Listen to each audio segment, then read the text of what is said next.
Venimos a la ciudad a buscar la patria que nos había olvidado en el último rincón del país. Por lo general siempre el imperialismo cuenta para impedir el triunfo democrático de la revolución. La historia es nuestra. Quem sabe aonde a ponta do fuzil vai ser apontada? La única cosa que no se puede comprar es la vida. El camino de la lucha armada no es el camino que hayan escogido los revolucionarios. Eu me orgulho muito de ter mentido, senador, porque mentir na tortura não é fácil.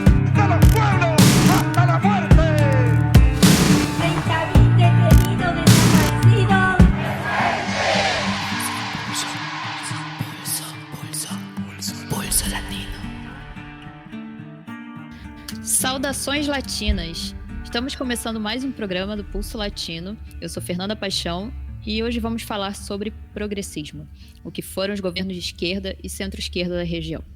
Para quem está chegando agora, Pulso Latino é um podcast independente feito por brasileiros ativistas e queremos discutir a América Latina, entendendo o Brasil como parte integrante dela. Hoje, para falar sobre progressismo, a gente está contando com a participação da Cristina Cavalcante, brasileira que vive no México, doutoranda em Ciências Sociais e Humanidades pela Universidade Autônoma Metropolitana, mestre em Ciências Sociais pela Universidade Estadual de Londrina e que se dedica a estudar processos políticos na América Latina. Oi, Fernanda, saludos latinos, saludos para todos que estiverem aí escutando a gente.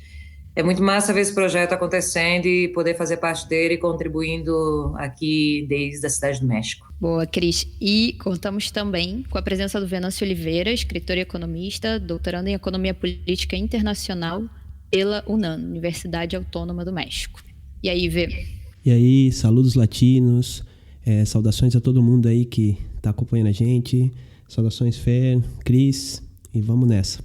Bem, e para a gente começar a fazer essa análise do que foi, o que é hoje o progressismo como política na América Latina, não tem como deixar de mencionar a chamada década ganha, né? Que foi aquele período no final da década de 90 e durante os anos 2000 que o pensamento progressista chegou no poder em quase toda a América Latina por partidos e frentes de esquerda e centro-esquerda. Hugo Chávez na Venezuela em 1998, Lula no Brasil e Néstor Kirchner na Argentina em 2003, Tabaré Vázquez no Uruguai em 2005, Evo Morales na Bolívia também em 2005, Rafael Correa em 2006 no Equador e Fernando Lugo no Paraguai em 2008. Todos líderes dos chamados governos progressistas, que fizeram a chamada década ganada ou década ganha. E durante pouco mais de uma década foram possíveis alguns avanços, tanto em melhores condições de vida de amplas franjas sociais, quanto com relação à posição da região no mercado internacional. O Brasil ocupou uma posição central de grande potência regional e, como o Lula tanto repetia, o país com complexo de vira-latas começou a ser respeitado lá fora. Nos últimos anos, estamos vivendo uma série de crises políticas e derrotas eleitorais de esquerda e centro-esquerda. A direita volta ao poder e uma série de políticas econômicas implementadas parecem levar países como o Brasil e a Argentina ao cenário vivenciado nas décadas anteriores, com o início da implementação das políticas neoliberais. E então, a gente estaria vivendo a crise do progressismo? Quais são os elementos determinantes nesse processo? Quais os limites políticos, econômicos e sociais desses modelos? Quais foram os grandes erros e acertos da esquerda latino-americana? E, principalmente, como é que chegamos onde estamos hoje? Principalmente no caso do Brasil, com a eleição de Bolsonaro. E bem, para começar a responder essas perguntas e muitas outras que surgem delas, talvez seja interessante pintar um panorama do progressismo na região, com todas as suas diferenças e particularidades em termos de economia, conflitos e desafios. Existe um paralelo entre os governos progressistas que fizeram a década ganha na América Latina? Como podemos ver em perspectiva esses governos? Eles são todos iguais? Como surgiram? Deixo aí a pergunta para quem quiser começar. Bom, eu vou começar com uma provocação, na verdade. Assim, o termo, né, progressismo é um termo que ficou muito comum hoje para designar esses distintos governos que você mencionou, né, Fernanda? Mas eu questiono se na prática, né, o quanto que esse termo expressa efetivamente das dinâmicas internas de cada país, de cada processo político que nós vivenciamos. Eu não acho que dá para dizer que o processo político na Venezuela foi igual ao processo político brasileiro. Então, talvez seria o caso da gente falar em progressismos, né? E dar mais ênfase justamente ao processo, às particularidades de cada processo. Coisa que eu não tenho condições de fazer aqui, porque cada governo acho que demanda uma investigação própria. Eu, no meu caso, na minha tese de doutorado, me dedico a compreender o que foi o processo no Brasil, mas pensando nos elementos similares, eu acho que vem aí a questão do próprio contexto, né? Que contexto que esses governos surgem, já ali no final da década de 90, início dos anos 2000. Surge num contexto de crises políticas e econômicas na região, que foram geradas em função da implementação de reformas estruturais e da política social neoliberal, né? Que em alguns países, como foi o caso do Chile, começa já na época das ditaduras, nos anos 70, que no caso do Brasil, por exemplo, as políticas neoliberais foram implementadas de forma mais profunda no processo de redemocratização, nos governos dos anos 90, mas que no fim das contas foram reformas implementadas em todos os países, independente das condições político-econômicas, sociais de cada um deles, né? E foram políticas que vieram precarizando ainda mais condições de vida de amplas franjas sociais. Então, o contexto do fim dos anos 90 na região é um contexto de muitos levantes populares, né? Nós temos, por exemplo, o exército zapatista no México, o Equador, os desempregados na Argentina, né? O Argentinaço em 2001, por exemplo, os Mapuche no Chile, os cocaleiros na Bolívia, movimentos sem terra no Brasil, sindicatos, né? Todos esses se levantando justamente contra essas políticas de recorte neoliberal, mas não só, né? Alguns deles também se posicionando de uma forma até antissistêmica, né? Agora, o que chama atenção nesse processo é que essas revoltas populares, essas rebeliões populares, elas não acompanharam necessariamente um rechaço ao próprio Estado, uma rejeição ou uma negação do Estado. E eu acho que o que resultou disso foi justamente foram rebeliões eleitorais que levaram governo de centro-esquerda e esquerda ao poder. E aí eu não sei se o Venâncio quer complementar um pouco a minha análise. Então, é interessante essa parte das rebeliões eleitorais, né? Do projeto que se desembocou, né? Claro, com matizes. O zapatismo talvez foi o que mais tinha essa rejeição às instituições, né? Muito pelo contexto do México também, né? Do PRI e do contexto do Estado. Mas, de fato, né? O que eu entendo também um pouco nisso é que a gente tem que avaliar como esse contexto, como se aplicou o neoliberalismo na América Latina e como se forma um certo consenso neoliberal financeiro. Por que eu falo financeiro? Porque essas reformas, esses processos... Primeiro a gente tem uma crise, né? A crise dos anos 70, a crise do chamado keynesianismo, e aí você começa... para resolver essa crise nos anos 80, a gente tem que lembrar, por exemplo, que a gente viveu um contexto de ditaduras, né? Que no caso do Brasil nunca se resolveu bem, né? Tá aí o Bolsonaro para... Enfim. Mas essas ditaduras, elas se endividam, e é muito emblemático o caso do Brasil e do México, né?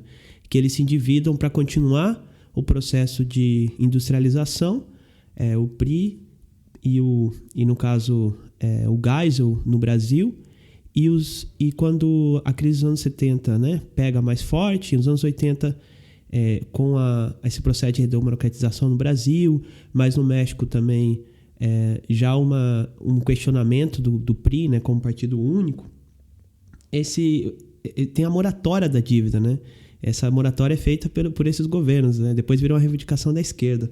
Mas em todo esse processo de endividamento, esse processo de desnacionalização, vai criando um consenso em torno a determinadas políticas que favorecem a essa, vamos dizer assim, a um tipo de enriquecimento de algumas elites externas que, vamos dizer assim, que alguns dizem o capital financeiro, mas não só, vamos dizer, o capital que entra para especular, mas corporações, para esses investimentos externos diretos, necessitam dessas reformas, né, a abertura comercial. Lembramos que aprova o Telecan no México, o Tratado de Livre Comércio, e tinha um projeto que era começar bilateralmente até chegar na ALCA.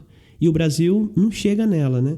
Mas, assim, tem vários processos, desnacionalização, acordos estruturais, que vai criando, que vai dando caldo a esse consenso neoliberal financeiro, e também é um consenso de que a economia, um retorno à dependência e um retorno a essas economias precárias, como a Gris falou, né? Excesso de desemprego, assim, já não queremos mais industrializar, desindustrializa-se, né? Tem as maquiladoras no México, em outros lugares. No caso, a desindustrialização na Argentina e no México é brutal. Na América Central eles nunca chegaram realmente a se industrializar. Aí começa esse país, por exemplo, o México, ele passa por um processo de dependência alimentar, né? Ele passa a ser importador, por exemplo, de milho. Então, todas essas reformas que dão esse caldo desse consenso neoliberal financeiro, em que os países têm que se inserir segundo alguns contratos, né? Ele fragiliza muito essas economias nacionais. Só que, por exemplo, o Brasil não desnacionaliza como o México e nem desindustrializa como o México. São processos distintos, né? Se a gente lembrar, por exemplo, com o Fernando Henrique Cardoso, depois da crise financeira de 98, né? Você tem a crise financeira do México, 94, que eles falam a crise do tequila. Aí depois tem as crises russa, e o Brasil entra também nessa crise das bolsas de valores e aumento do desemprego. O Brasil teve que se endividar, chega a 25% na região metropolitana da Bahia, de Salvador. E, no caso, o Brasil, depois da crise de 98, ele não entra totalmente no Mercosul e, vamos dizer assim, e barra esse processo de desnacionalização. Então, o que acontece, né? Entendendo todo esse processo, matizando ele, essas economias, elas estão muito frágeis, e essas fragilidades, você não tem esse emprego precário, eu acho que dá muita cabida a esse tipo de rebelião que a Cris falou. E, de alguma forma, eles se coloca a pauta de menos Estado para mais Estado, né? Às vezes até não entendendo que o Estado não acabou exatamente, né? Então, assim, nosso grande inimigo é o fim do Estado, é o fim... tem até uma nostalgia do que foi o processo, as políticas industriais, às vezes até com os militares no Brasil, no caso, né? Porque os militares do Brasil não foram, como na Argentina, como no Chile, não foram neoliberais, né? Eles aumentaram a presença do Estado. Mas, né, eu acho que é um pouco essa questão, né? Então, assim, eu acho que queria jogar de novo para a Cris ou para a Fê, não sei o que vocês acham, mas como esse processo econômico vai criando um tipo mesmo de luta e de bandeira, né? Vamos dizer assim, contra o rentismo, não pagamento da dívida. E esses países, o Lula, depois chegam também a partir de lutas, né? Por exemplo, a Venezuela chega depois do Caracas, mas qual é a pauta, né? A pauta é resgatar o consumo, é resgatar políticas de estímulo à produção, porque o neoliberalismo acabou com isso. Então, essas, vamos dizer, não necessariamente eram pautas, vamos dizer, resgatar as pautas dos anos 80, né, das esquerdas, por exemplo, no caso do PT nos anos 80, na época da redemocratização. A pauta do PT era muito... precisamos resgatar as políticas de estímulo ao consumo, já que o neoliberalismo retirou essas políticas. Esses governos foram caracterizados como pós-neoliberais, né, por não serem mais o Estado mínimo. O que você acha, Cris? Isso significaria uma ruptura com o neoliberalismo? Olha, Fernanda, esse é um tema que dá muito debate, né? Se esses governos romperam com o neoliberalismo, se eles foram uma repetição do neoliberalismo, e há interpretações entre esses dois extremos, né? Na verdade, se a gente pegar os balanços da esquerda no Brasil, nos primeiros governos, desde os primeiros governos do Lula já, era muito presente essa caracterização, né? O governo Lula está sendo um governo neoliberal. E por quê?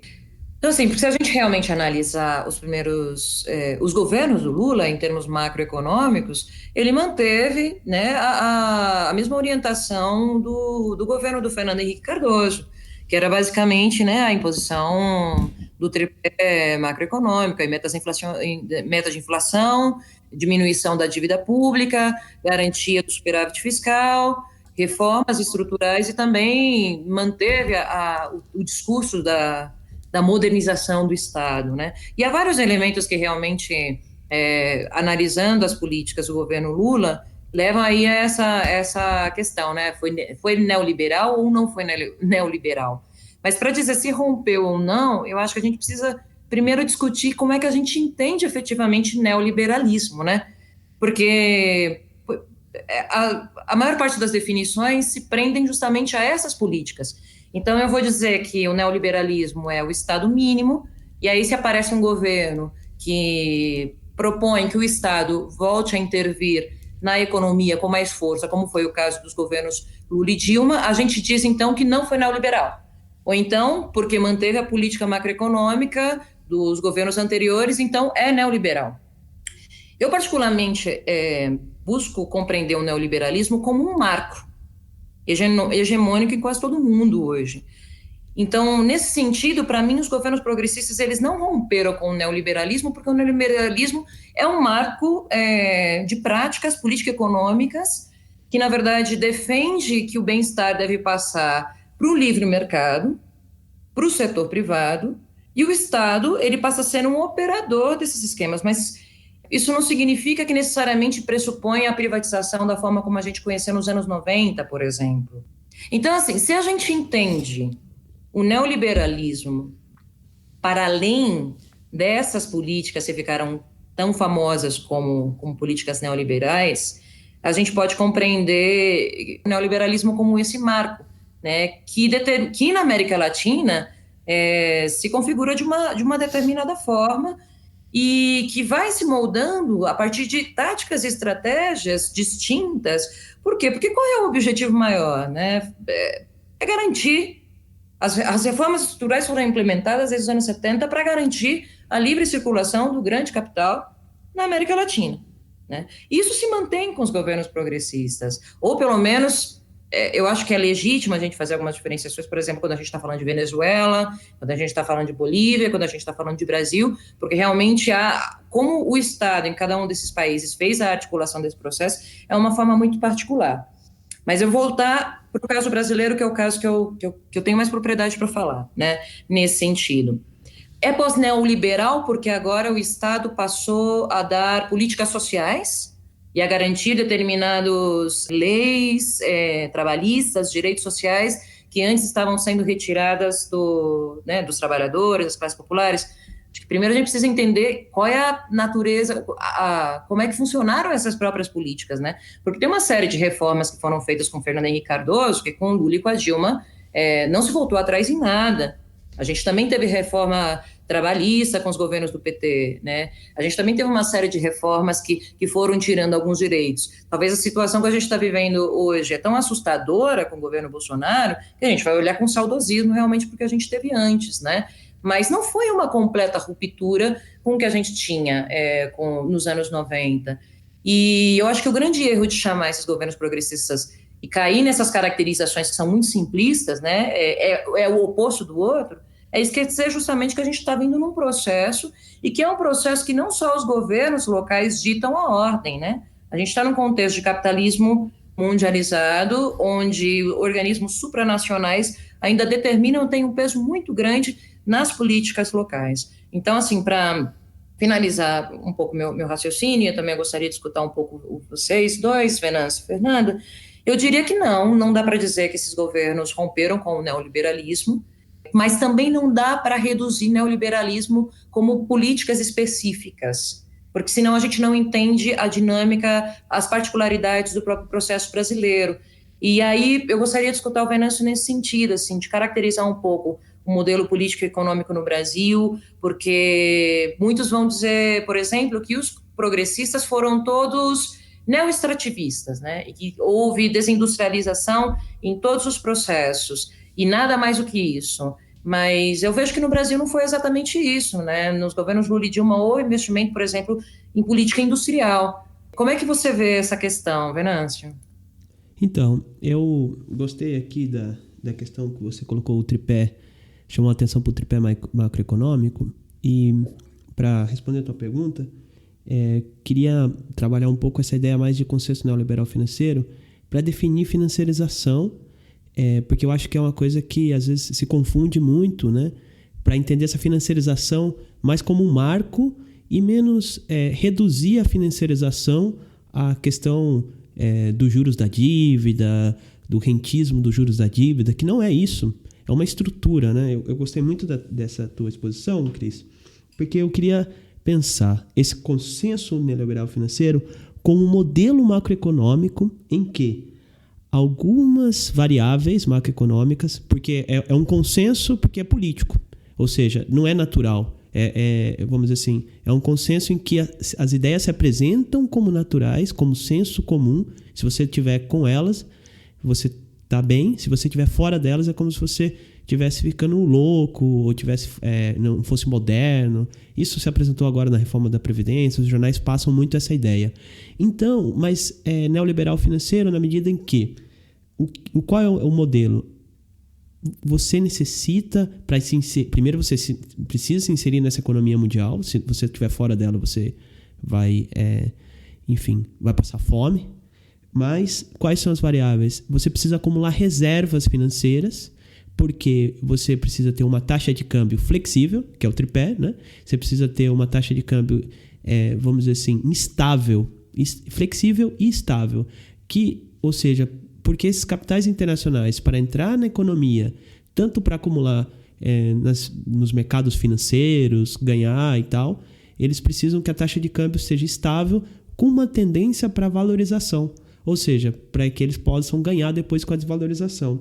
E, ao mesmo tempo, a taxa de juros é muito importante, porque a taxa de juros amarra com a taxa de câmbio. Bom, é um economês um pouco, estou tentando desenvolver, porque se você tem uma taxa de juros alta e estável, esses capitais eles entram, mas ao mesmo tempo a tendência é que ela diminua por causa do ciclo econômico. Então, isso para mim é a financiarização, porque é um marco, o consenso neoliberal financeiro é um marco de políticas. Nesse sentido, a gente fala, o lulismo, esses governos, né, eles romperam?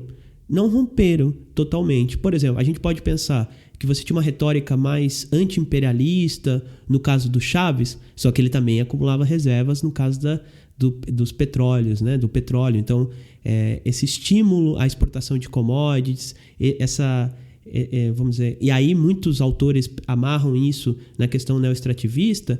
Por quê? Porque é importante acumular reserva, é o que nos faz, vamos dizer assim, estáveis. Então, o México também acumula muito reserva. A Argentina, vamos dizer que, de alguma forma, com aquela moratória da dívida, chega numa retórica de ruptura com mais intensidade, só que também depois entra no modelo sojeiro, né? E não investe numa política industrial, no caso da Argentina, e todas elas com política, né, do mercado. Só que é interessante porque se garantir esse lucro e o orçamento público se torna um grande espaço especulativo. Os orçamentos públicos, ou seja, a busca pelo superávit primário se torna a meta vital de todos os governos. Então, agora, qual é a diferença dos outros? Aí eu quero pontuar a diferença um pouco do caso vamos dizer assim, eu conceitualizo esses governos, por exemplo, o governo como neodesenvolvimentismo trunco. Por quê? Porque eles tinham uma plataforma de uma política industrial que, no limite, romperia com esse consenso, porque necessitaria uma soberania nacional e uma ruptura com a dependência e com as corporações se eles fossem até o final com essa política. Ou seja, eles precisariam fazer controle de taxa de câmbio, eles precisariam ter mais déficit, e isso, claro, romperia com o tripé, né? O famoso tripé que o Jornal Nacional ele delira com esse tripé. Então, o que acontece é que eles não romperam com isso, mas eles teve momentos que tentaram romper. A diferença é que eles entendem que o Estado pode investir na economia, que o Estado pode gastar. Então, só que eles têm, claro, um momento muito favorável, que a China entra na economia mundial com muita força. Você tem, de 2001, a partir de 2001, o crédito nos Estados Unidos, o Prime, estimulando o mercado nesses países, né? E os Estados Unidos é uma grande, vamos dizer assim, se você estimula um pouco o mercado de consumo, é uma potência importadora, e a China, e essa economia mundial crescendo, e o Brasil vai inserindo as commodities, ou seja, as commodities dependem da terra, né? Soja depende da terra, a minério, ou seja, são formas que geram um tipo de renda. Ou seja, quem é dono vamos dizer assim, quem é dono da terra de sojeira, ele é dono de um meio de produção não reproduzível. Ou seja, o que eu quero dizer com isso? Que a terra você não faz, você não pode criar terra como você cria uma máquina. E aí você pode usar e se apropriar de rendas. Aí que está o rentismo, né? Então, e aí você tem uma inflação dos alimentos, você tem uma inflação das commodities, e isso gera muita reserva para esses países. E ao mesmo tempo eles têm, vamos dizer, o governo Lula, o governo Chaves, o governo Kirchner tem uma presença mais intensa, diferente do México. O México, claro, além de ter uma desnacionalização dos bancos mais intensa, o Brasil tinha um BNDES, o Brasil tem um Banco do Brasil, no México não tem bancos nacionais. Então, esses bancos, eles conseguiram articular fundos públicos para investir em determinadas políticas para o Estado investir. No caso do México, não. No caso do México, o Telecam foi muito mais profundo. O Brasil tem, vamos dizer assim, algumas taxas e tal. Não é totalmente liberado, né, como eu falei antes. Então, o que acontece é que permite a esses países criarem receitas para manter o consenso neoliberal financeiro. Ou seja, o Brasil conseguiu mais que o México, sendo o México, para mim, foi um modelo, primeiro do PAN, né, de 2000 a 2006, e depois de 2006 a 2012, e depois entra o PRI com o mesmo modelo, né, que eles falam modelo PRIAN, mas que começa no Salinas de Gortari e vai até o Peña Nieto, que é esse neoliberalismo ortodoxo, né? Vamos ser tal qual a cartilha nos diz. E o Brasil e esses outros países com esse neodesenvolvimentismo trunco, que é uma frente, né? Uma frente heterodoxa, cumpre os contratos, só que investe em receita, mas mantém o superávit. E no caso desses países, mantendo, vamos dizer assim, sendo ortodoxo na cartilha, eles não geram a mesma receita. O México não consegue. É muito interessante porque o Brasil começa a investir na Petrobras. O investimento assim chega a 100 bilhões, é uma coisa incrível. Então, o Brasil, o governo Lula começa em 2003 produzindo menos barris de petróleo, começa produzindo menos barris de petróleo que o México e refinando menos que o México. E no caso, em 2003, de 2003 até o 2015, o Brasil passa o México na produção de barris de petróleo. Que o México, claro, né, a Pemex e a empresa estatal, só que os governos do PRI e do PAN desinvestiram, porque, claro, a cartilha dizia, não, para que fazer empresas estatais, para que investir? E o governo do Brasil investiu e aumentou, assim, é incrível como o Brasil ultrapassa o México em barris de petróleo por dia e o México estanca e vai. Só que, ao mesmo tempo, tudo bem, estamos investindo em empresas estatais, vamos recuperar nossa soberania nacional. Só que chega em 2015, você tem os capitais, porque os capitais investem na Petrobras, eles estão felizes com esse investimento. Os capitais acionários, que são capital internacional, às vezes até capital nacional mesmo, mas são da Bolsa de Valores. Então eles veem assim, em 2012 cai a taxa de lucro da Petrobras. Então precisamos do quê? Aumentar o preço da gasolina. Ou seja, um governo neodesenvolvimentista clássico, não, manteria firme até o final. A Dilma quis, só que o Jornal Nacional bombardeou todos os dias, uma administração socialista e tal, e a Dilma recua. Ou seja, recuou várias vezes também. Tem o André Singer, fala muito, né? Não, mas teve a grande contradição entre o neodesenvolvimentismo e o neoliberalismo e por isso a Dilma caiu. Pode ser, mas eles sempre recuaram. Por exemplo, quando o Guido Mantega tentou controlar a taxa de câmbio, ele manteve um pouco tempo, porque estavam especulando com a taxa de câmbio do Brasil, os Estados Unidos, entrava muito capital especulativo no Brasil e na China. A China conseguiu controlar a taxa de câmbio deles, para não deixar supervalorizar, e o Brasil perdeu. No caso dos bancos, em 2012, né? Se abaixou a taxa de juros, mas depois perdeu de novo, ou seja, sempre recuou naquele momento que ele enfrenta esse consenso, o consenso fala mais forte, aí vem a agenda Fiesp, no caso que a agenda Fiesp pedia margens, queremos diminuição de impostos, e a Dilma satisfaz esses interesses, só que a Fiesp, as indústrias não voltam a investir, né? Elas só recuperam mais de lucro. Mas esses governos tiveram políticas, vamos dizer, de valorização do salário mínimo.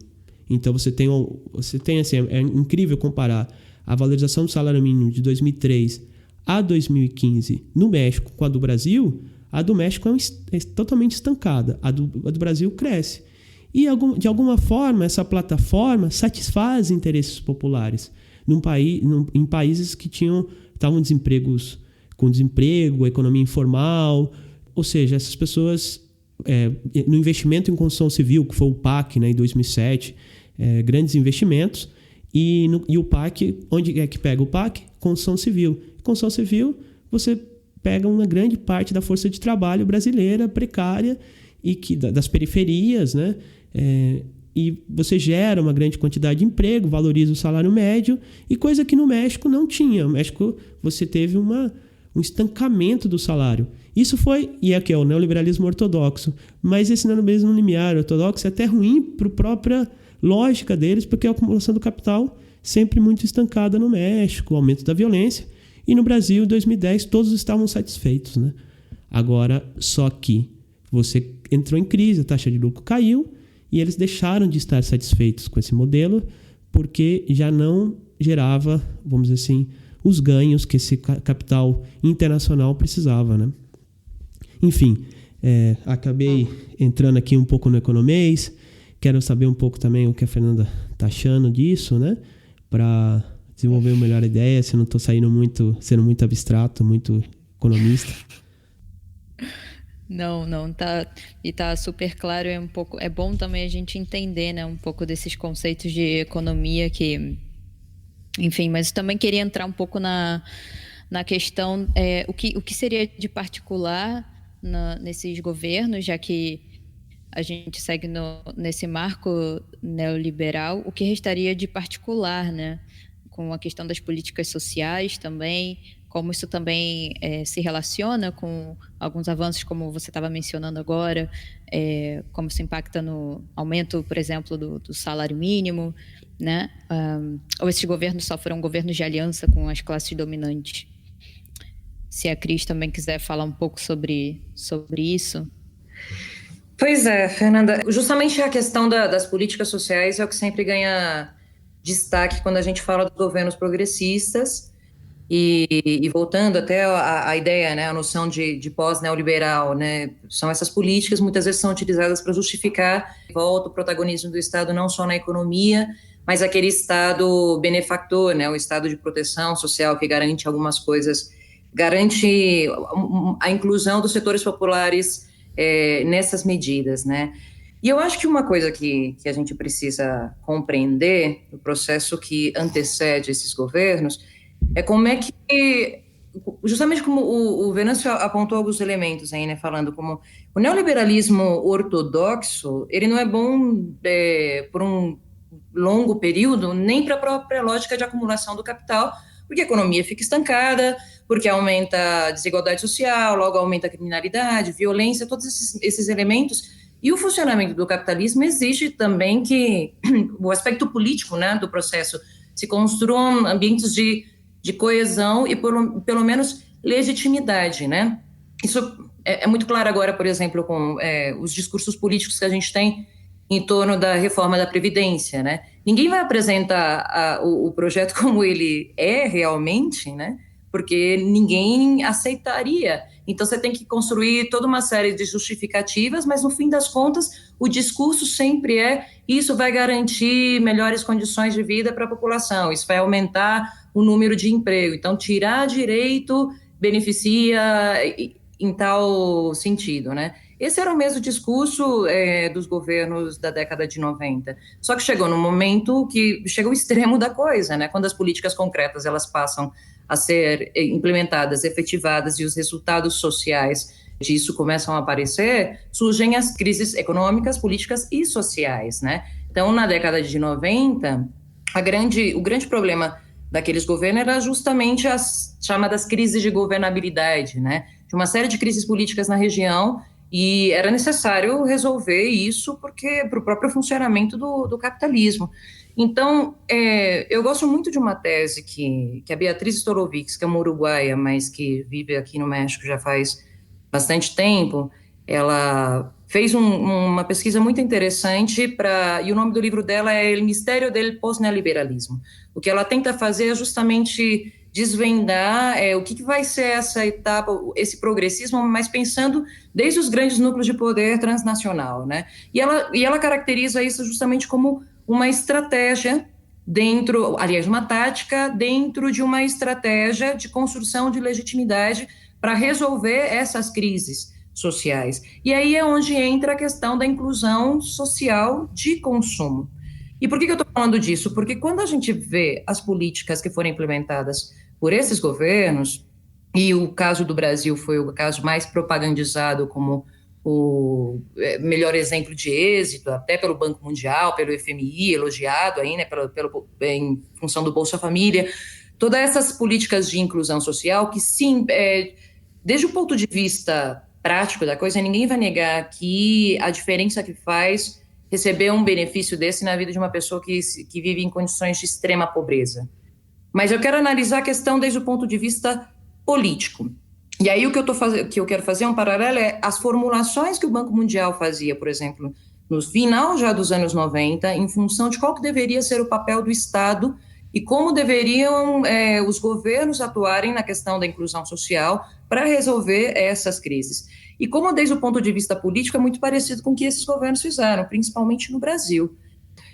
Então, você analisa esses relatórios e aí você começa a ver, o problema da desigualdade, mas ela é sempre apresentada como uma desigualdade de ingressos, e não com o discurso que nós tínhamos anteriormente, né, que até o próprio PT defendia nos anos 80, que era a desigualdade de riquezas, que é colocar a questão justamente quem é o dono do capital e quem deixa de ser o dono, e quem não é o dono do capital. Aqui a desigualdade ela passa a ser trabalhada na ideia da inclusão social de consumo, né? Ela passa a ser trabalhada como uma desigualdade entre consumidores de serviços. E o Estado ele passa a ser não mais o defensor de direitos em si, mas sim de benefícios, de programas, de medidas paliativas que vão permitir o consumo dessas pessoas, a ampliação do consumo. É claro que quando a gente está falando de aumento de valorização salarial real, isso é uma medida que não é só paliativa, né? Impacta em toda a economia de um país. Mas o grande foco dessas medidas sempre foi efetivamente ingressos mínimos para que as pessoas pudessem consumir minimamente e sair dessa situação de extrema pobreza. Outro eixo muito grande desse programa de inclusão social por consumo é a ampliação dos créditos, que a longo prazo é um problema, porque compromete uma boa parte dos ingressos das famílias, né?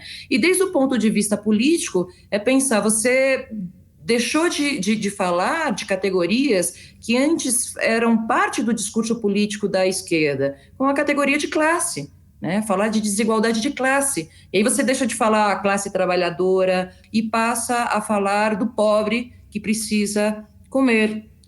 E o que eu acho, fazendo o balanço do progressismo, um grande problema político nesse sentido agora que a gente está vivendo as crises, qual é a base social que nós tivemos para sustentar um projeto político que as pessoas pudessem compreender que as suas melhores condições de vida estavam relacionadas com um projeto político que deveria ir além do consumo.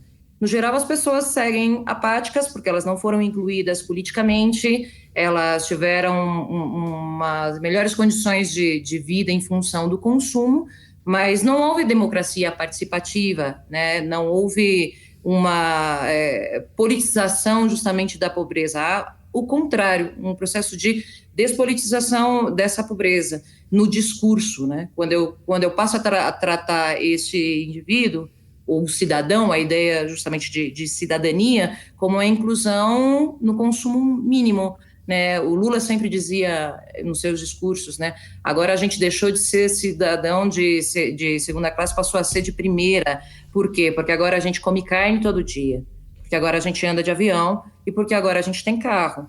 Mas, no fim das contas, politicamente, quais são as consequências disso, né? Quanto dessa base social do PT realmente se manteve aí na crise, na defesa de um projeto político, e quanto se perderam nesse processo de inclusão social de consumo e passaram a defender a direita, porque não há uma percepção real de qual é a diferença mesmo, né? Para as pessoas, quando elas passam a consumir mais, bom, a economia está indo bem, então o governo está indo bem. Quando elas passam a consumir menos, o governo está indo mal. Isso, mas não está atrelado a um projeto político de esquerda, que era o que as nossas esquerdas falavam na década de 80. Então, eu vejo como essas grandes consequências políticas desse processo de inclusão, ainda que eu não possa negar, claro, que a melhora nas condições de vida dessas pessoas. Pois é, e diante de muitos avanços que a gente teve também, né, com relação a questões sociais, principalmente, era muito impressionante pensar, por exemplo, em 2016, quando foram as eleições dos Estados Unidos, que Trump poderia ganhar, por exemplo, né, e que foi um grande susto para muita gente, mas que a partir daí a gente foi vivendo coisas que nos levaram, por exemplo, em 2018 a Bolsonaro, né? Que era uma coisa já esperada de alguma maneira. Como vocês avaliam a chegada de Trump na presidência dos Estados Unidos e como se refletiu, né, na América Latina? Então, eu acho que a questão ou seja, tentar amarrar um pouco o que a Cris falou das particularidades e chegar ao Trump, né? Eu acho assim, eu acho que eu quero enfatizar essa frente, né? Essa frente neodesenvolvimentista dirigida pelo PT, certo? Uma frente política e que consegue, de alguma forma, em alguns momentos, estar junto com setores dessa... Eu não gosto de falar burguesia industrial contra a burguesia financeira, né? Você tem a burguesia bancária, você tem, vamos dizer, os bancos, né? E você tem claro, a Fiesp com as indústrias de São Paulo, mas todas elas estão integradas nessa divisão internacional do trabalho e, de alguma forma, elas reproduzem no próprio processo produtivo formas de financiarização. Porque a financiarização é esse modelo macroeconômico que se reproduz em coisas micro. E, ao mesmo tempo, essa burguesia, vamos dizer assim, a Friboi, né? Eu estudei a Friboi sempre está ali, teve o caso do Joesley. O governo Lula investiu muito nela, né? Decuplicou a taxa de lucro, uma corporação, e ela acaba reproduzindo internamente as mesmas formas que uma grande corporação americana ou europeia também faz, ou seja, se aproveitam da heterogeneidade estrutural do Brasil, de formas de exploração precária. Mas, então, assim, se aliava Gerdau, né, a esses, que aí eu não gosto muito do extrativista, porque é como que o processo, é como que se fosse só a extração, como se fosse apenas um despojar os recursos naturais e vender para fora, como se não houvesse processo produtivo na criação da mercadoria. Então, às vezes, eu tenho um pouco de problema com esses termos. Mas o que eu quero dizer, assim, dessa frente, né? Se aliou com esses setores, só que essa plataforma, ela é trunca e, ao mesmo tempo... Não, beleza, era uma gestão do capital desses setores, mas ele é complexo, é um paradoxo. Ao mesmo tempo, se baseia em tipos de políticas com uma lógica financeira, claro, né? Do crédito, do ProUni, que é você comprar vagas públicas em universidades privadas, enfim, de políticas, em vez de você criar vamos dizer, como ou Minha Casa Minha Vida, né? Em vez de você criar um banco, criar uma estrutura estatal, ou mesmo apoiar os movimentos sociais, né? Como era o Minha Casa Minha Vida entidades, para que eles construam as suas casas. Não, você dá o recurso para quem produzir, são as grandes empreiteiras. Mas essas políticas, mesmo contraditórias, eu quero reforçar que, de alguma forma, ela satisfaz interesses, vamos dizer assim, de setores da classe trabalhadora. Ao mesmo tempo, a valorização do salário médio, a valorização do salário mínimo, a gente tem que ver que houveram muitas greves, né?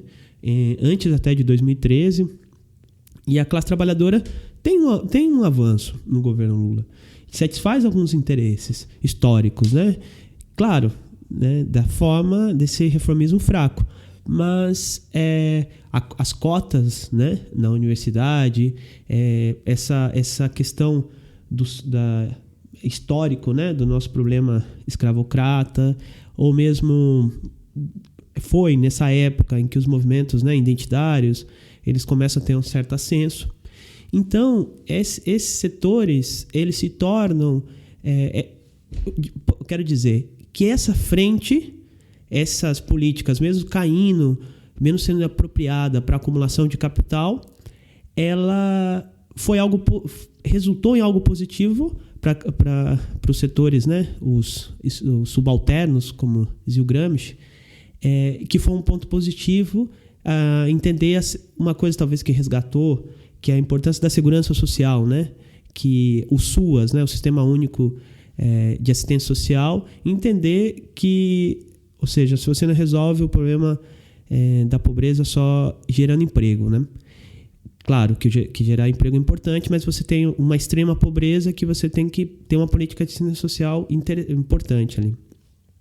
E, ao mesmo tempo, quando você tem esses governos anti-imperialistas e pensar, por exemplo, no caso do Chaves, né? No caso do Chaves, esse processo também de políticas de inserção social vieram também com uma questão política lá, né? Que as questões das comunas, nos bairros, ou no caso da Argentina, teve coisas muito mais interessantes, as leis de expropriações, que é a questão de empresas que fecham e os trabalhadores poderem tomar essas empresas e produzir, ou seja, criar cooperativas, as retenções, no caso da questão da exportação de carne. Então, assim, vamos dizer assim, o Brasil e o Chile estão um pouco... A satisfação dos interesses populares financiarizou demais, mas a gente vê... Claro, é o grau de luta também, né? O Caracaço, o Argentinaço, eles foram eles, vamos dizer, deram um tom desses governos também. Como foi na Bolívia, que ainda mantém o chamado socialismo comunitário.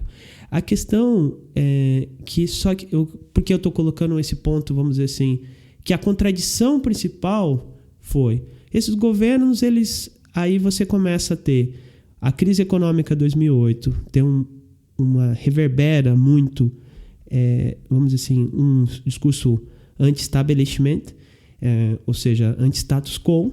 Ao mesmo tempo, as esquerdas não resolvem um problema de fundo, vamos dizer, mundialmente, né?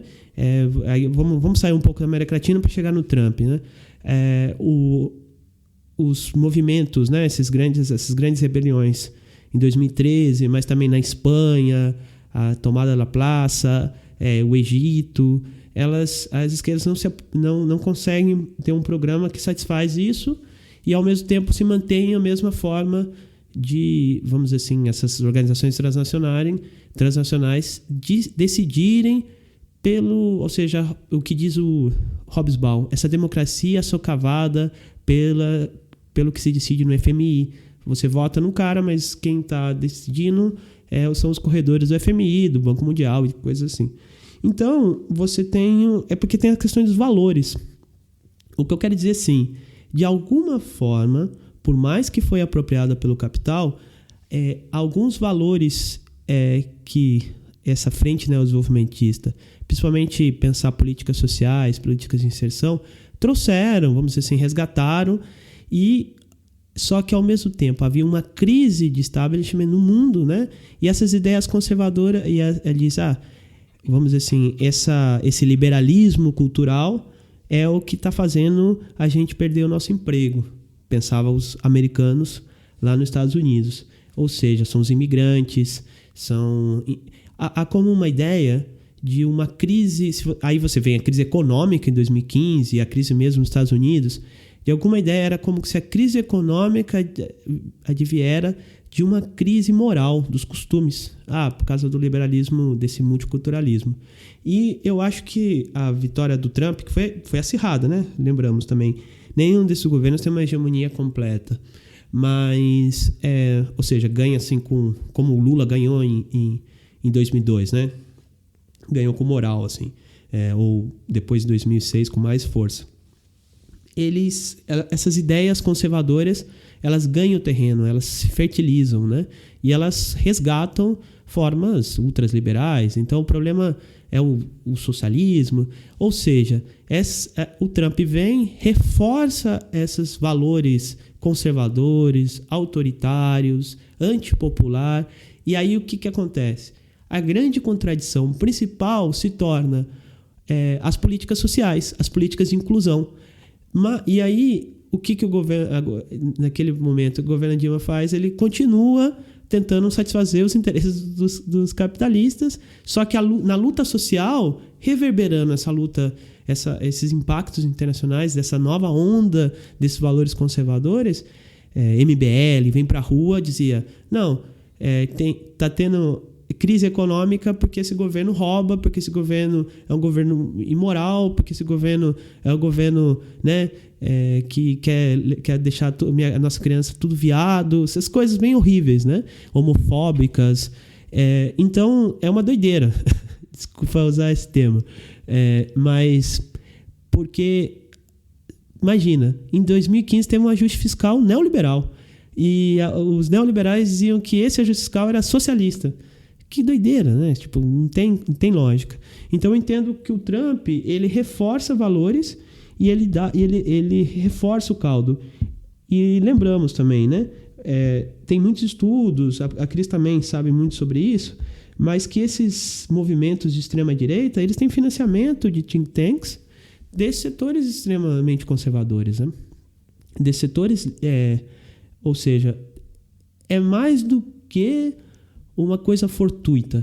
Também há um planejamento, né? Também eles têm uma estratégia, né? Setores, vamos dizer assim, que querem recuperar essa extrema desigualdade e alguma coisa de distribuição de renda, vamos dizer assim, ameaça o poder deles, né? Foi algo que funcionou, foi uma coisa que funcionou bastante no Brasil, né? Inclusive nesses últimos anos. Financiamento de think tanks, tudo isso. Uhum. Beleza. Então, já para a gente ir encaminhando para o encerramento do nosso programa, eu queria jogar para vocês uma pergunta mais conclusiva, que é se a gente teria alguma alternativa ao neoliberalismo e ao neodesenvolvimentismo. O que vocês acham disso? Bem, pensar em uma alternativa ao neoliberalismo, eu acho que implica pensar no grau de mundialização da economia hoje. Então, acho que a pergunta seria: existe alternativa individual para cada um dos nossos países para conseguir romper com o marco neoliberal? E eu acho que o Venâncio expressou muito bem isso quando ele estava explicando essas particularidades dos progressistas, que houveram elementos que não rompem, mas houveram tentativas de romper, né? E a grande questão é que a gente precisa pensar nessas alternativas, essas tentativas, efetivamente, enquanto um projeto, mas um projeto que a gente vai construir desde que bases, né? Porque falando do governos petistas, isso foi construído, esses intentos essas tentativas de romper foram construídas a partir de um grande pacto de classes com algumas frações da burguesia nacional, entre aspas, né? Porque é muito questionável, efetivamente, chamar de capital nacional empresas hoje que são multinacionais, né? Que estão gerando acumulação por vários países, não só pelo Brasil. Eu gosto também de utilizar o conceito de burguesia interna nesse sentido, porque eu acho que especifica mais que a gente está falando de um capital que é local, que tem sua base de acumulação local, mas que não se prende só a isso, né? E essa implicação política desse processo, com que frações de classe, pensando num projeto de alternativa, de ruptura com o neoliberalismo, nós iremos nos associar. No caso do PT, foi essa tentativa de fortalecer algumas frações que tinham sido muito prejudicadas com o modelo anterior. Foram as frações que o Venâncio estava comentando, né? Industrial, principalmente o setor da construção civil, da indústria alimentícia, com base de acumulação local. Mas qual foi a fórmula para estabelecer essa aliança? Investir, né, as grandes campeões nacionais, que deveriam justamente crescer e competir nas cadeias imperialistas, e, a partir daí, construir o que o Lula chamava de soberania nacional, que, para mim, na verdade, é uma soberania às avessas. Por quê? Se a gente analisar... eu não sou muito estadista, não, tá? Não quero deixar essa impressão, mas analisando modelos político-econômicos, né? Se a gente analisar o que foi o desenvolvimentismo, o nacional desenvolvimentismo e o novo desenvolvimentismo, eu acho que tem uma fórmula aí muito importante que a gente deixa de discutir. No nacional desenvolvimentismo, a gente tinha focado aí o Estado investindo nas grandes empresas públicas, né? E utilizava-se capital estrangeiro para poder fortalecer essas empresas, essas grandes empresas públicas. O neodesenvolvimentismo lulista, ele muda a fórmula. O Estado passa a utilizar o capital público, tributos, né, impostos, dinheiro do povo, para investir no setor privado, para que ele possa se internacionalizar ou se transnacionalizar. Ou seja, é um setor que está voltado para fora. Então, a grande pergunta é, eu vou fazer aliança pensando num projeto de ruptura com o neoliberalismo, com a dependência, pensando em uma maior soberania nacional, mas com um setor produtivo que não está preocupado com o mercado interno, que não está preocupado com um projeto de desenvolvimento nacional, que ele está direcionado para fora, e vou fazer isso ainda utilizando recurso público. Então, essas alianças políticas, elas precisam ser pensadas, a esquerda precisa pensar quando a gente está pensando numa tentativas de rupturas, né? Porque a ruptura completa, um país sozinho, é impossível no grau de internacionalização que a nossa economia tem hoje, né? Até o chavismo mesmo, que foi muito mais, uma perspectiva muito mais revolucionária, anti-imperialista, como o Venâncio bem explicou, não consegue romper completo. E a ruptura alternativa, eu gosto de dar nome aos bois. Para mim é revolução, e a revolução ela precisa ser internacionalista. Mas enquanto a gente não tiver conjuntura, né, enquanto a gente precisar construir essa conjuntura de um processo revolucionário real, as alternativas, pelo menos que sejam reformas, que visem o maior fortalecimento de uma economia nacional, de um projeto nacional, setores da economia realmente preocupadas com o desenvolvimento desse país, isso precisa ser pensado pela esquerda em quais são os setores, quais são as partes que a gente precisa fazer aliança. E aí, na minha opinião, tem que fazer aliança com os de baixo, desde abaixo, não? Não é desde cima, não é com grandes pactos, porque esses grandes pactos, na hora das crises, eles se rompem, e a gente está vendo a situação muito claramente, né, o que está acontecendo no Brasil. Essas disputas entre as próprias frações da burguesia, a Lava Jato, ela impactou muito fortemente essas empresas que estavam sendo favorecidas nesse modelo lulista, mas tem uma série de outras empresas aí que estão devendo para o Estado e que ninguém fala sobre isso. Isso é disputa entre frações de classe, né? E disputas que, assim, a questão é que cada uma delas está interessada em manter o seu processo próprio de acumulação, e não estão dispostas a pagar pela crise, nem um centavo. É o que a nossa burguesia está mostrando no Brasil hoje. Então, pensar em alternativas ao neoliberalismo, ao neodesenvolvimentismo, eu acho que passa por aí. Primeiro, eu acho que a esquerda precisa voltar a debater algumas categorias que a gente abandonou, como a própria categoria de classe, de tática e estratégia, de alianças que em determinados momentos são necessárias, mas que não podem se transformar no grande projeto, né? A gente está pensando em alternativa.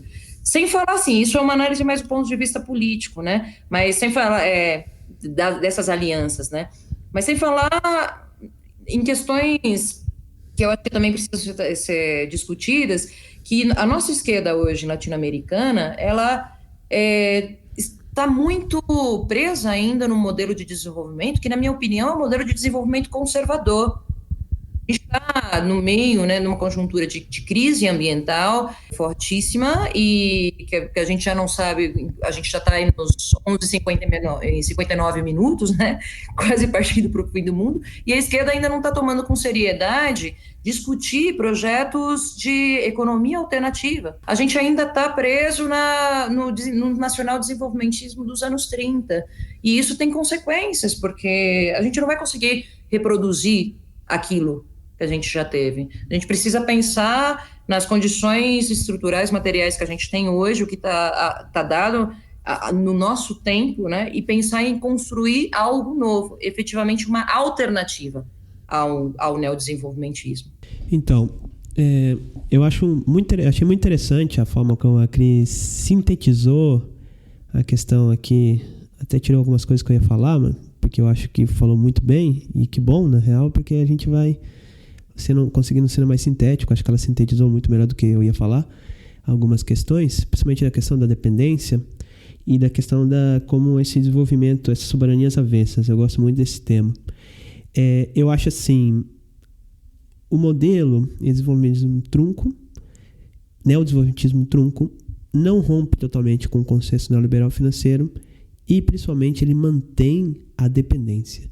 A dependência aqui, ela significa não só essa dependência dos recursos externos, não só a questão da dívida, mas é um modelo de reprodução econômica que se diz heterogeneidade estrutural, né? Eu já falei um pouco sobre isso, mas eu quero retomar, né? Você tem essas empresas monopólicas, né? Monopólicas no sentido que dominam tudo, mas têm um poder de impor, vamos dizer assim, são grandes o suficiente às vezes para impor sua vontade no mercado, como foi a Friboi, como é a Gerdau e tal. E ao mesmo tempo essas empresas, elas estão ligadas ao capital internacional, elas estão ligadas à economia mundial. A Friboi, eu estudei, né, Friboi, estudei os relatórios da Friboi, e você vê a dependência dos recursos externos, você vê a questão do alto endividamento da Friboi. E ela está na Bolsa de Valores do Brasil, na Bolsa de Valores dos Estados Unidos. E quando tem crise no Brasil, o que eles fazem? Eles começam a produzir mais nos Estados Unidos. Ou seja, só tem brasileiros lá, mas se comporta como qualquer outra empresa. E gastamos tantos recursos com ele, né? O fundo Previ chegou a ter mais de 30% do capital, o Estado brasileiro, né? O BNDES, mais o fundo Previ do fundo da Caixa, chegou a ter uma alta porcentagem das ações do capital acionário da Friboi. E por que então você pega esse capital acionário, que é um grande capital, que é um grande dinheiro, e por que você não intervém no sentido assim, se o governo é capital acionário, se o governo é capital votante, por que você não muda a direção das empresas para produzir outra coisa, né? Em vez de você usar trabalho escravo em São Félix Xingu, em Corumbá, porque a Friboi foi denunciada pelo Greenpeace que ela demandava carne de fazendas que utilizavam trabalho escravo. Então, por que você, em vez de usar isso, em vez de investir nisso, investe em outros setores? A Coreia do Sul, né? Ela pegou, às vezes, empresas que tinham outra produção e deu outro direcionamento para poder investir em tecnologia. Bom, enfim, né? Às vezes é ruim esses exemplos a gente usar, mas nem isso nós fizemos. Então, isso foi um erro estratégico do governo, um erro que ele começou errando lá desde 2002, de concepção mesmo. Entender que o desenvolvimento passava por desenvolver setores monopólicos e reproduzindo esses setores, vamos dizer assim, que o Aníbal Quijano fala de polo marginal. São essas economias que reproduzem formas precárias, né? Mas também ali podia ser também uma forma, ali a gente podia ter, elas são o nosso problema, poderia ser a nossa solução. Já volto nisso. Eu fico pensando, Agora, a questão do balanço, né, das alternativas da lição desse modelo. O lulismo, ele perdeu pelo que ele tem de melhor. Ou seja, isso é o pior pra gente. Isso é muito ruim. Ou seja, o Lula preso, ele não é o Lula da Gerdau que está preso. É o Lula da esquerda. Ou seja, é o símbolo que as pessoas têm do Lula. Ou seja, estamos vendo aí no Vaza Jato, cada dia denúncias piores que as outras. E no caso já tivemos um programa aqui sobre isso. Ou seja, foi um julgamento completamente injusto. E, ao mesmo tempo, o Eduardo Bolsonaro, agora que pareceu uma entrevista dele nos Estados Unidos, porque ele vai ser embaixador e com um inglês horrível, falava que o socialismo perdeu no Brasil, né? Então, é isso. O Lula está preso pelo imaginário socialista, pelo imaginário ou seja, pelas políticas sociais de inclusão, mas pela parte boa delas, né? Então, há uma coisa que eu esqueci de mencionar, mas é incrível que um grande debate do Brasil seja a questão de estender os direitos dos trabalhadores para as empregadas domésticas. Ou seja, mostra, né, que a gente tem essa classe, que a gente tem heranças escravocratas que são resistentes a uma coisa capitalista. Ou seja, ela tem uma carteira de trabalho, tem direitos normais e ter hora de trabalho e não precisar dormir na casa, né? Então, assim, isso, vamos dizer assim, o lulismo foi lembrado por isso, e isso parece que é o problema do país. Não é o problema do país. Tem alguns economistas que falam, existiu um certo populismo orçamentário e de aumento de salário, isso foi o problema. Não, isso não é o problema, isso é a solução. O problema foi tentar garantir esse superávit primário, ou seja, respeitar esses contratos, respeitar esse consenso neoliberal financeiro no momento em que você tinha que ter déficit público. Ou seja, o déficit não é um problema. A economia, o orçamento público não é igual ao orçamento privado. Ou seja, o governo ele tem uma base, ele, vamos dizer assim, ele é o que eu produzo dinheiro com base nos tributos. A gente não tem que penalizar o déficit econômico. 70% do déficit público e falar que isso é horrível, ou seja, o UOL falar isso, é porque as pessoas não entendem de economia. É porque esses caras não entendem de economia ou muitos deles são cínicos. Porque você olha o déficit público do Japão, olha o déficit público dos Estados Unidos e muitos outros, é muito maior, sabe? Então, assim, não é um problema ter déficit público, porque numa economia capitalista, ou seja, qual é o fundamental da economia capitalista? É a taxa de lucro. E quando você tem uma crise, você tem uma taxa de lucro baixa. Então, os capitalistas não vão voltar a acumular se não tiver, ou seja, porque não tem taxa de lucro. E o único setor econômico capaz de não ter taxa de lucro, ou seja, ter déficit e mesmo assim produzir, é o governo. Então, isso é fundamental frente à crise que a gente passa hoje. A gente está desde 2015 com uma crise de desemprego, e a gente está aplicando injeção o quê?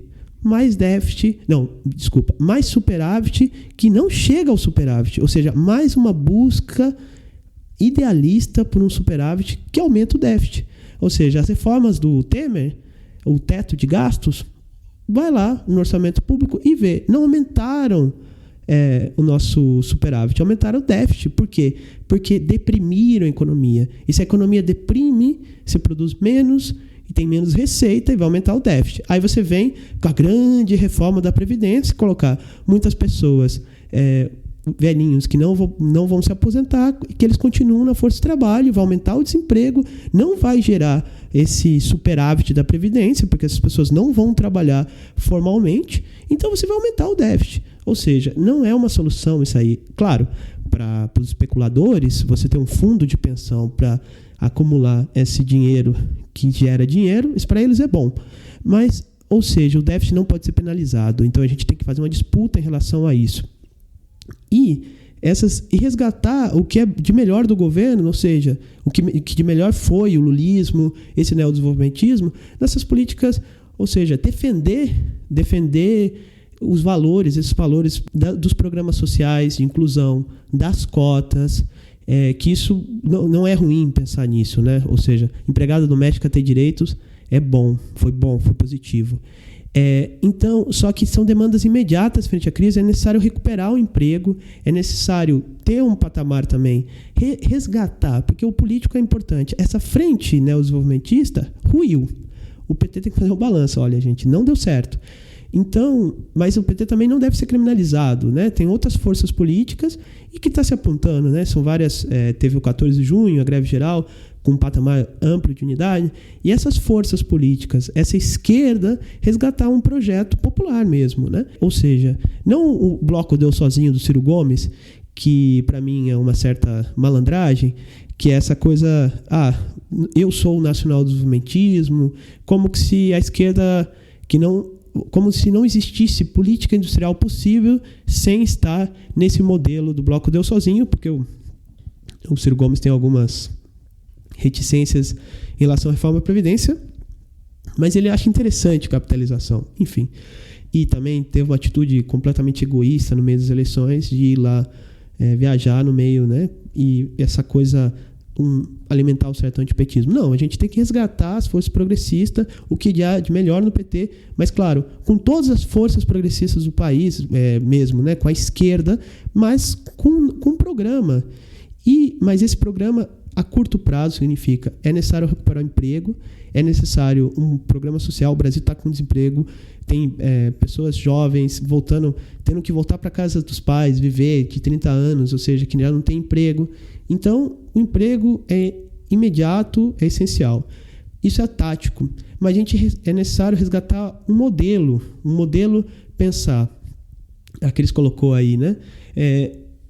As empresas públicas. Mas que empresa pública? Não aquela empresa burocrática da época dos militares. Não. Mas como a gente pode resgatar algo novo, esse projeto com outro patamar de empresa pública, democrática, e ao mesmo tempo eu falo, né, voltando à questão das economias populares, que são o nosso problema, mas a nossa solução.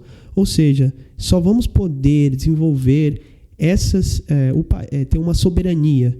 Claro, quem vai tocar esse projeto são as classes populares. Não podemos contar com os setores... Ou seja, eu não acho que é um projeto de socialismo já. A revolução não está na esquina. Não é um projeto que a gente vai se isolar do mundo. Esse projeto ele passa por questões nacionais, né?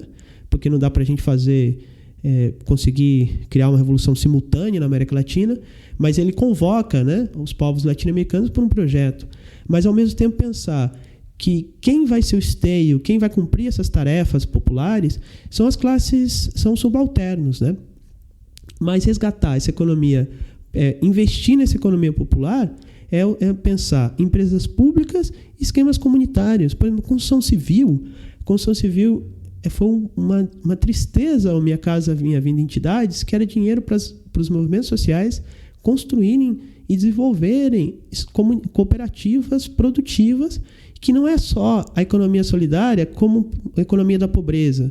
Não, é você pensar que você pode fazer política industrial com cooperativas, mas que tenham formas, vamos dizer assim, no caso do MST, você tem aqui no Paraná, né?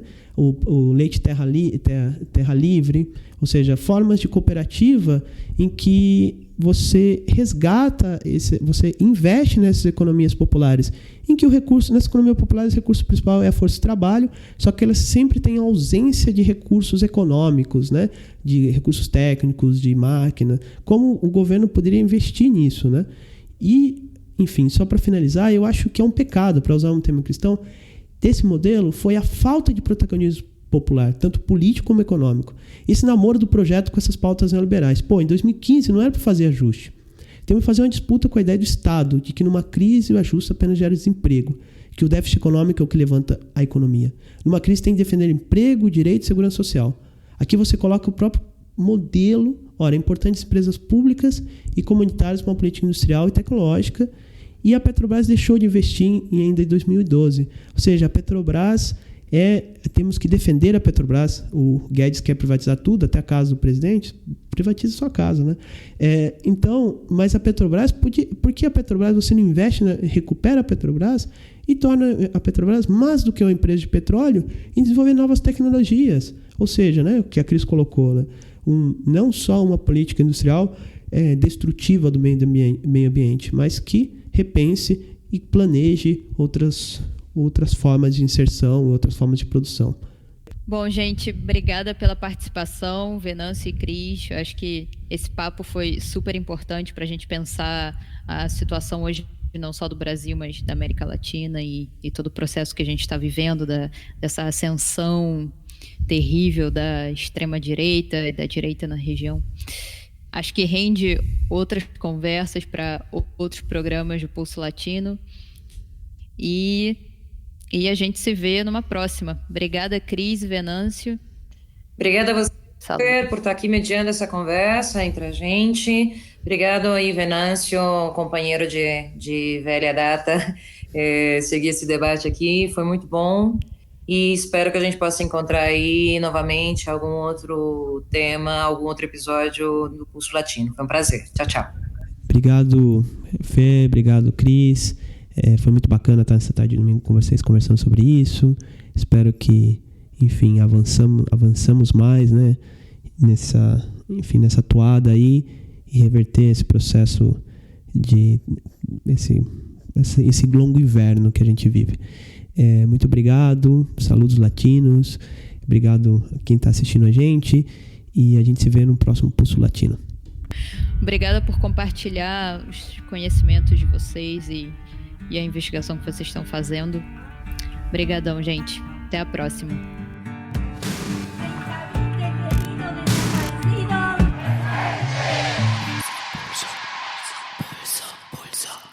Pulso Latino. Sou Antônio Ferreira e chegou o momento dos saludos latinos. Nesta última semana, muita gente bacana nos escreveu, comentando os programas, elogiando, fazendo críticas e comentários. Luana nos escreveu: adorei o podcast, seguirei escutando. Luaner G escreveu: melhor podcast da semana. E mandou realmente um comentário detalhado aqui que vale a pena ser lido e que nos emocionou e nos impulsiona a continuar trabalhando e melhorando, né? O Luan escreveu o seguinte: olá, pessoal do Pulso Latino. Vim só dizer que alegrou a minha semana conhecer esse podcast que aguardava há tanto tempo sobre a América Latina. Estou adorando o conteúdo e as pautas, desejo toda a sorte no trabalho e que vocês tenham muito retorno. Vou começar a escrever minha monografia na graduação em Estudos de Mídia na Universidade Federal Fluminense e tenho um forte desejo de escrever sobre o silenciamento da América Latina no Brasil na grande mídia e como as mídias alternativas e independentes têm um papel importantíssimo para o rompimento desse silêncio. Contem comigo, certamente acompanharei o trabalho de vocês. Pois tamo junto aí, Luan, um grande abraço para você. Acho que essa perspectiva, né, da sua futura monografia certamente é coincidente com o que a gente pensa, né, no projeto do Pulso Latino. Romper essa barreira do idioma, barreira cultural, romper o isolamento e conversar sobre nossos problemas comuns, né? Esse silenciamento a que você se refere, tão triste e que traz consequências, né, tão ruins para o Brasil e para os brasileiros, né? E enfim, Luan também criticou o ritmo do episódio sobre imigração, disse que no final a gente parecia que estava com sono. Enfim, valeu pela crítica, Luan. A gente tá aprendendo, tá na luta aí para melhorar a qualidade do nosso trabalho. Um grande abraço mesmo. A Graciane, né, pelo Instagram também nos escreveu. Ela recomendou um livro, O Arquivo das Crianças Perdidas, né, um livro publicado pela Companhia das Letras, de Valéria Luiselli, e recomendou o nosso episódio Migrar Não é Crime, comparando, né, com o livro e dizendo que né, ambas as referências se complementam. Uma verdadeira honra pra gente essa referência. Pessoal, aqueles que querem mergulhar mais nos temas dos nossos episódios, né, deem uma olhada na descrição completa, disponibilizada no seu agregador. Nós sempre colocamos dicas de livros, filmes e artigos que ajudam a entender o tema. E sigam a gente no Twitter, no Instagram, curtam a página do Pulso Latino Podcast no Facebook, mandem e-mail pra gente. É muito importante esse retorno de vocês. Um grande abraço, saudações latinas e até o próximo episódio de Pulso Latino.